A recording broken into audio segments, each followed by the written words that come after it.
Hello guys, welcome to my channel. Today in this video I'm going to show you how to set up default font in Office 2016, 2019 or 2021 on your Word or Excel file. So you can open any Word file, and once you open the Word file you can go to home. Now once you go to home, find the font group. So here you can see the font group. Now just on the bottom right here you can see this arrow icon which says font control D. So click on this arrow, the small arrow over here. Now once you click on it you will see this screen.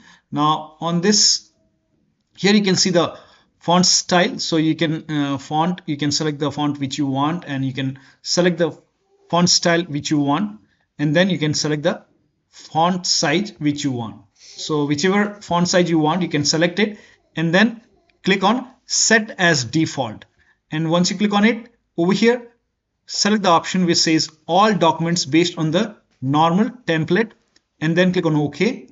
And now you can, this is how you can set the font to default. You can set up the default font in 2016, 19 or 21 Office. So that'll be all. Thank you so much for your time, and please like this video and subscribe to my channel.